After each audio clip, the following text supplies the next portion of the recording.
They told her to act like a dog. She shattered their legs like bones. That video, it only lasted 16 seconds, but in those 16 seconds, the entire school flipped upside down. People still talk about it. They say she leaped off the floor like a shadow. Say she moved too fast for a new girl.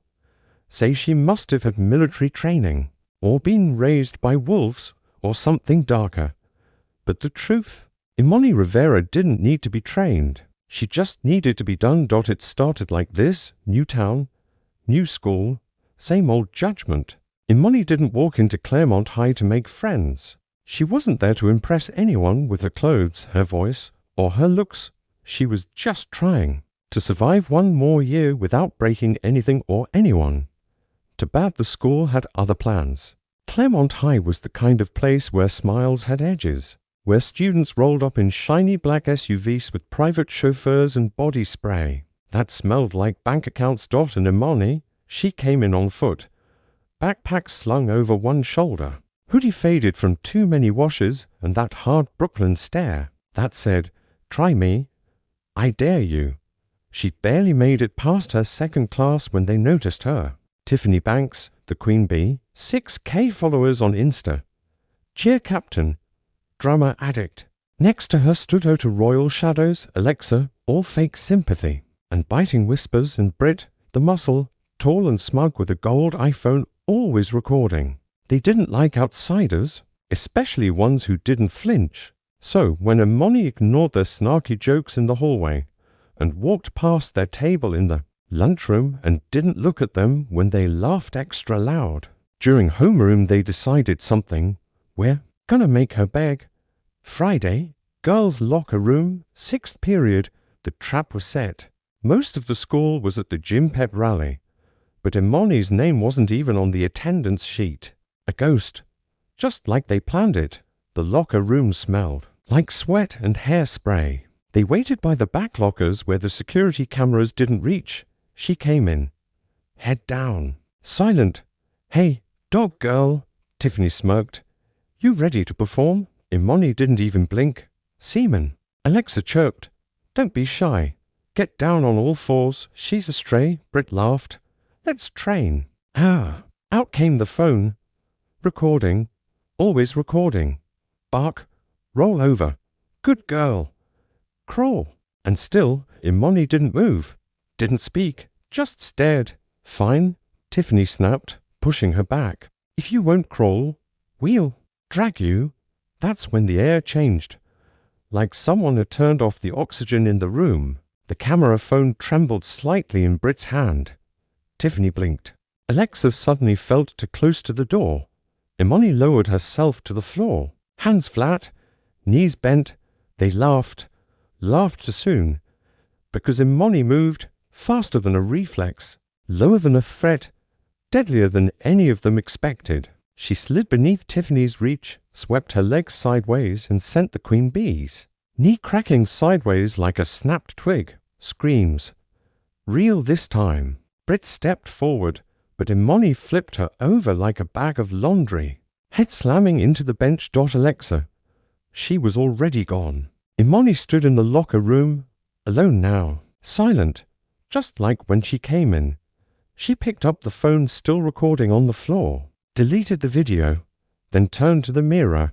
No blood, no bruise, just calm. And she whispered, "You wanted a dog? I'm a wolf." By the time security got there, Imani was already outside, leaning against the school gates like nothing had happened. The girls were hospitalized. No one pressed charges. Why? Because Imani's file, the one buried under sealed court orders and black ink, had a note scribbled at the bottom: "Do not provoke. To be continued. Next, principal calls a meeting. Cops get involved." But Imani's past starts leaking into the present, and one teacher recognizes something terrifying in her eyes. The ambulance had just pulled away from the parking lot when the rumors hit full speed. She used to be in juvenile prison. She was trained by some underground fight club. I heard she took out 3 guys once with her shoelaces. The hallways weren't just buzzing, they were on fire. By lunch, Every phone in school had the same 3 photos: Tiffany on a stretcher, leg twisted unnaturally, Brit with a neck brace, her arms slung like a busted mannequin, and a grainy shot of Imani just standing there, calm like she'd expected it all. Principal Holloway didn't believe in overreacting. 20 years at Claremont High had made him an expert at diffusing teenage drama, but today, even he was sweating through his suit jacket. Get her in here. Now. He slammed his hand on the intercom, and 15 minutes later, Imani walked into his office with the same deadpan expression she wore since day 1. No limp, no marks, no sign of a struggle, just quiet, calculating silence. He cleared his throat. "Miss Rivera, we have a serious incident. They tried to make me crawl," she interrupted. Voice flat. "They told me to act like a dog, so I bit back." Holloway stared at her. "That's not an excuse for they cornered me. You know where the cameras don't reach, right? The back row lockers. They've done it before. You just didn't catch them." His jaw tightened. She leaned forward. "If you want to expel me, go ahead, but check the record first." He frowned. "What record?" She looked him dead in the eyes. "The one your district never dared open." He did check. And what he found chilled him. The file came through a restricted internal channel. Pages blacked out, several incidents sealed by court order. But one sentence stood out. Buried in legal jargon and red tape, subject has been previously involved in federal protective programs. Any disciplinary action should be escalated to the local law enforcement liaison or district security coordinator. Federal protective program. What was this girl? Meanwhile, the phones at Claremont High wouldn't stop ringing. Parents were furious, students were excited, and Tiffany's mother had already posted a 20-minute TikTok rant titled, "My daughter got attacked by a government experiment in high school." By the next morning, Officer Dale was standing outside Imani's homeroom door. He wasn't just a campus cop. He was former military police brought in when things got messy. He watched her silently as she walked past, calm, expressionless, like a soldier returning from war. He leaned toward Principal Holloway in the hallway and whispered, "She's not dangerous. She's trained." Holloway blinked. "You mean martial arts?" "No. I mean conditioned. This girl's not just reacting. She's controlling everything. In class, nobody sat near her. Even the teacher avoided eye contact. But Imani wasn't interested in being feared. She wasn't proud of what she did. She didn't even flinch when the nurse walked in to hand her a sealed envelope. From the district office. She opened it slowly. Inside was just one message: "Do not engage. Stay silent. Keep your cover. We're watching." She folded it quietly, slipped it in her binder, and for the first time since she arrived at Claremont, she smiled. To be continued. Next, an old enemy from her past transfers into the school. A buried secret comes to light, and Imani finally reveals what she's truly capable of, not just to survive, but to protect someone. She secretly loves Bro. Yeah, the part 2, suspense. Ziada deep Hogeya, characters or powerful Hogey, or Imani ko past Tiswa without fully revealing anything. Tumhara audience ab curious Hogeya Hogar. Who is watching her? Why is she trained? What happens when her secret leaks? Claremont High was quieter now. No one dared whisper near Imani. The hall was parted when she walked. The same students who mocked her last week now lowered their eyes when she passed. But power comes with a price. And Imani was about to pay for hers. It happened Monday morning. A black SUV rolled up in front of the school gates. Tinted windows. Federal plates. No music, no sound, just that heavy silence that warned someone important had arrived. Principal Holloway was waiting outside, already briefed. But even he wasn't prepared to see the boy who stepped out. Andre Leroux, slick hair, designer shoes, charcoal black hoodie with a gold and fang logo stitched over the chest. Tall, calm, cold, and dangerous. Not in the hallway fight kind of way. But thy single quotes v dash done dash things dash you dash don single quotes t dash talk about kind of way. The moment Imani saw him through the glass windows of her second period class, her pen snapped in her hand. She didn't go to lunch that day. Instead, she stood alone under the broken bleachers behind the football field, hands in pockets, heartbeat slow. Footsteps approached behind her.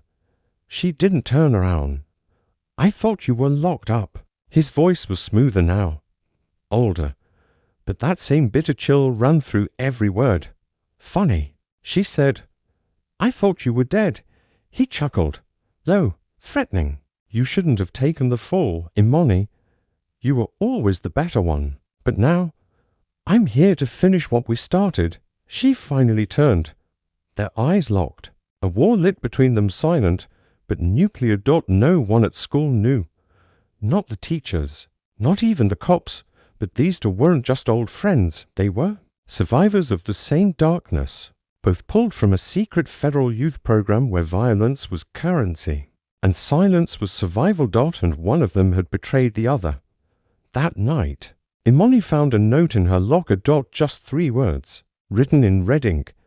"He's not alone." Next day, Tiffany returned to school on crutches, bruised but fueled by revenge. And Andre, he was already circling her like a vulture, feeding her lies, feeding her rage. "She hurt you? You want her out? I'll make her vanish. All I need is your help." Imani watched from a distance. She knew that look in Andre's eyes.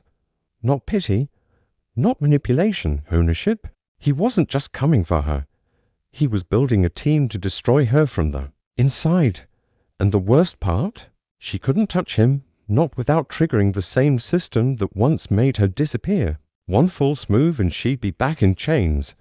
But she wasn't helpless, because that night, she opened a locked box under her bed. Inside, a burner phone with 1 number saved, a folded patch from her old unit, and a silver ring with a strange symbol, a wolf swallowing a serpent.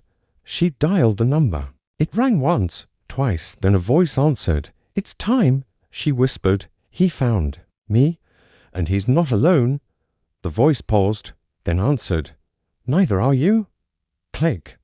It started with a whisper, just 1 sentence. "She's with the freak." That's what they called her now. The freak, the wolf, that girl. But this time, the insult wasn't thrown at Imani. It was whispered about someone else, a freshman girl named Riley Hayes. Tiny, quiet, wore oversized sweaters and carried comic books in her arms like they were shields. She'd sat alone in the library since school began until one afternoon when Imani sat next to her and said, "You reading that in order or just randomly flipping through pain?" It made Riley laugh. The first real laugh of her year. And from that day on, Riley started sitting near Imani every lunch, never asking questions, never judging, just silent companionship. But Andre saw it, and he saw opportunity. Wednesday, after school, empty hallway. Riley's locker was on the far side of the east wing. No security cameras, no teachers. She was the last student there, zipping up her bag, about to leave, when she heard footsteps. 3 boys, or older. One of them wore that same golden fang logo on his hoodie. "Hey, Riley." One of them grinned. "Heard you like wolves. Wanna see what we do to puppies?" She froze. Before she could run, they surrounded her, back pressed to the wall, hands shaking. Elsewhere, Imani was at her locker when her phone vibrated. Unknown number photo attached. Mentha eyes scanned the image. Riley, cornered, terrified. The caption read, "You barked. Now she pays." She ran. Didn't wait. Didn't breathe.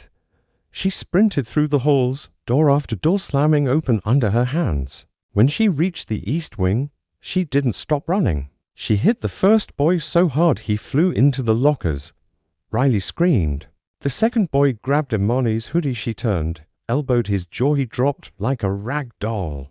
But the third, the one with the gold fang, smiled. "That all you got? Rivera. He said you were better." He Andre. But before she could attack, he pulled something from his pocket. Not a knife, not a weapon. A USB stick. "This has everything. Your real file, your name, What they did to you. What you did to them. She froze. You touch me again, I send it to the school board, to the news, to the world. Imani looked at Riley crying behind her. Then she looked at him. Okay? She whispered. You win. She backed off, grabbed Riley's hand, walked away. No fight, no blood, no sound. But as they turned the corner, she dropped her voice and said, They want war. They'll get it, but not the kind they're ready for. That night, Imani stood in the dark of her bedroom, staring at the USB she had stolen from his pocket without him even realizing. One word glowed on the folder. Classified, Phoenix Protocol. She clicked it open. Her photo, her records, her training footage, and something worse. Andre's name, under a heading marked, Released ASSET condition, unstable. Her hands tightened into fists. They didn't send him. They unleashed him. The next day at school, Andre stood outside the building with his crew, confident, smirking, like a king who already owned the castle. Until Imani walked up to him and dropped a stack of printed documents at his feet. His file, her backup plan, everything he didn't want shared. She leaned in and said for words that made his face go pale, You're not the only ghost. Then she turned and walked away back into the building as whispers started rising all around him. Andre was spiraling, the whispers, the hallway stairs, the faculty meetings behind closed doors. He wasn't used to losing control, especially not to her. She was supposed to be a ghost, a sealed file, a memory from a program the government swore didn't exist. But now she had his truth, and worse, she wasn't scared anymore. He needed to remind her who she was dealing with. And to do that, he needed a witness. Friday to 3:07 p.m., history class. The bell had just rung. Everyone was packing their bags, stretching, texting. But Miss Doyle, the history teacher, noticed something strange. Riley didn't move. She sat frozen at her desk, eyes wide, hands clutching her bag. Riley, Doyle asked gently, You all right, sweetheart? Riley didn't respond. So Doyle walked over, then noticed it. A folded note taped to the inside of Riley's locker. She peeled it off, unfolded it. Inside were for words, She can't save her. Doyle's blood went cold. Before she could react, the fire alarm blared. Students screamed. Hall was flooded. Chaos exploded. Doyle turned. Riley was gone. Outside, parking lot. 3:15. Imani stood with the rest of the students, scanning the crowd. Her eyes darted left. Right. No Riley. Then her phone buzzed. Photo attachment. Riley blindfolded, sitting in the back seat of a black car. Text below. One last move. You come alone. No games. Or she disappears forever. She didn't call the police. She didn't go to Principal Holloway. She just walked right off school property, into the woods behind the stadium. No hesitation. There, under the rusted water tower, stood Andre, leaning against the car, arms folded, smiling. You always were dramatic, Rivera. She didn't reply. Her eyes locked on Riley, tied up inside the car, shaking but alive. Let her go, Imani said. You want her? Andre said calmly. Prove you still have what it takes. He tossed something at her feet, a training blade, same kind they used back at the base. You and me. 1 round, no rules. Winner decides who walks away. She didn't hesitate. She picked up the blade, and the moment her fingers wrapped around it, Andre charged. The fight was brutal. No choreography, no slow motion, just rage. They were both fast trained beyond normal limits. Elbows, knees, blocks, throws. At one point, Andre got behind her, wrapped the blade around her throat. You shouldn't have come alone, he whispered. But Imani smiled through gritted teeth. I didn't.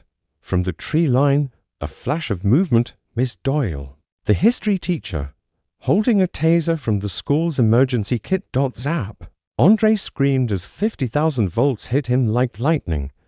He dropped, hard. Imani rushed to the car. yanked the door open, untied Riley. "You okay?" she whispered. Riley nodded, tears streaming down her cheeks. "I knew you'd come." By the time security arrived, Andre was gone. He'd vanished again. But now the school knew the truth. Miss Doyle, she'd seen it all, and she didn't report Imani instead. She sat her down, pushed a cup of coffee across the desk, and asked, softly, "Who trained you?" Imani looked up, her voice low. "No one trains a weapon. They just sharpen it until it cuts through anything." The hallway was silent, not the kind of silence that felt calm. This one was heavy, tense, like the air itself was waiting for something. Amara stood at the center of it all, her knees slightly bent, shoes planted firm on the linoleum floor. She wasn't scared anymore. That girl was gone. Across from her stood Brett, the biggest, baddest bully in the school, clutching his fractured wrist, mouth wide open, but no sound coming out. Nobody could believe what they just saw. She'd flipped him clean.